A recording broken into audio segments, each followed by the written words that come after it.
Picture this, because if you've ever tried to do the right thing with money, you've lived some version of this. You're 26, you're proud, you don't borrow, you don't owe. You hear people talk about debt like it's normal, and you say, not me. So you do the safe thing, you use a debit card, you save cash.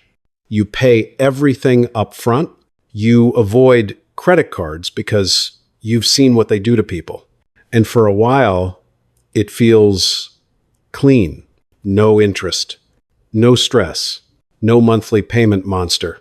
Then real life taps you on the shoulder. You go to rent an apartment. The landlord smiles until they see your application. Do you have a credit score? You say, I don't have debt. They say, that's not what I asked. And suddenly, you're not being priced like a responsible adult. You're being priced like a question mark. They ask for a bigger deposit. They want first month, last month, and just in case money. They want a co-signer. You apply for car insurance. The quote is higher than your friend's, and you have fewer tickets than him. You try to finance a reliable car because you finally want to stop buying cheap clunkers that break every 6 months. The dealership runs your file and says, we can approve you, but the rate is brutal. And you're staring at the number thinking, how am I being punished? For being careful? That's the moment people finally realize the game they've been playing isn't personal finance. It's access. It's pricing. It's an invisible scoring system that decides how expensive your life is going to be before you even make a choice. And today we're going to talk about the credit score scam, not the credit score is fake kind of scam. The real scam. The scam where playing it safe makes you poorer. Because the credit system doesn't reward people who are good with money. It rewards people who are good customers. And there's a difference. My name is Sam Invest, and I spend way too much time studying the hidden mechanics of money, the stuff nobody explains in school, the stuff that decides whether you get charged a small fee or a lifetime of premiums. And if you've ever felt like you're doing everything right but still paying more than everyone around you, you're not crazy. You're just seeing the machine. Now, quick thing before we go deeper. This video is education, not personal financial advice. Credit rules vary by country, lender, and scoring model. But the incentives, the logic of the machine, is shockingly similar everywhere. All right, let's expose it. Because most people think a credit score is a moral score. Like the system is looking at you and saying, this person is responsible. This person is reckless. No. A credit score is not a character score. It's a borrower performance score. It's a prediction machine. And prediction machines need one thing from you. Data, not virtue, not discipline, not I'm a good person. They don't care that you're honest. They care that you're predictable. Let me say that again, because this is the first key. A credit score does not measure how good you are with money. It measures how profitable and predictable you are as a borrower. That's the scam. Because if you play it safe by avoiding debt, you often create the worst possible profile in the system. A thin file, a blank file, a we don't know you file. And in finance, uncertainty is expensive. When the lender doesn't know you, they don't reward you for being careful. They charge you for being unknown. That's the first trap. Unknown person penalty. There are two kinds of people who get punished in the credit world. People who have bad credit because they missed payments. People who have no credit because they avoided the game. And the second one shocks people because it feels unfair. I did the responsible thing. Yes, you did the responsible thing in the real world. But in the credit world, you did the invisible thing. And invisible people don't get the best prices.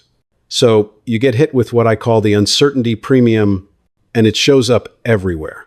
Higher deposits, higher interest rates, fewer approvals, prove-it paperwork, co-signers, limited options. This is the part that makes people bitter, because it feels like a moral violation. I'm being punished for not borrowing. And yes, in many systems, you are... Because the scoring machine is not built to reward cash. It's built to reward borrowing behavior that doesn't blow up. Now, here's where most gurus mess up. They'll tell you, Just get a credit card. And they say it like that solves everything. But they never explain what the credit score is actually doing. So let's break it down like a mechanic, not a motivational speaker.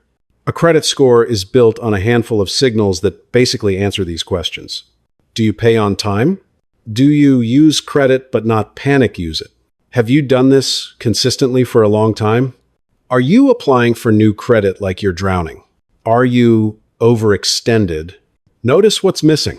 Savings, income, discipline. Your score can rise while your finances are a mess if you look like a steady borrower. That's why playing it safe can make you poorer, because you can be financially healthy and still get priced like a risk. Now let's make this real. The Check Engine Light Credit Edition. Same stomach drop, different trigger. You get a letter in the mail.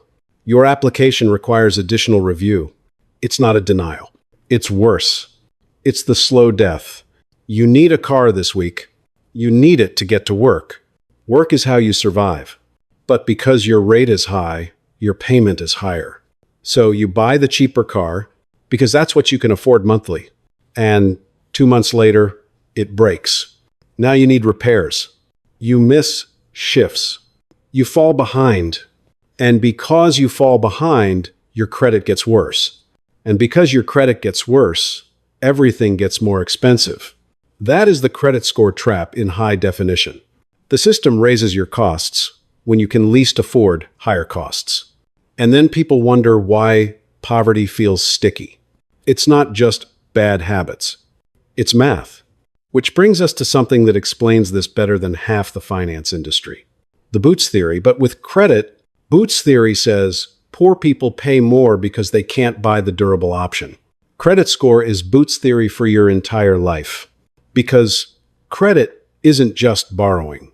Credit is pricing. A high score gives you access to the durable Boots version of life. Low interest loans, flexible approvals, cheaper insurance, lower deposits, better housing options, less friction. A low score or no score forces you into the cheap, fragile, expensive version. Predatory rates, junk fees, buy here, pay here economics, higher deposits, worse terms, more time waste. You don't just pay more money, you pay more stress, you pay more time, you pay more penalties. And here's the punchline. The credit score system tells you it's measuring responsibility, but it's really measuring how safely can we extract profit from you. Now, before people freak out, yes, credit has legitimate purpose. Lenders need to price risk. But the scam is the framing. They sell it to you like it's a clean scoreboard for adulthood. It's not. It's a pricing engine. And once you see it as a pricing engine, you stop treating it like a self-worth score. You treat it like a tool. But first, we have to expose the second trap, and this is the one that quietly makes careful people poorer.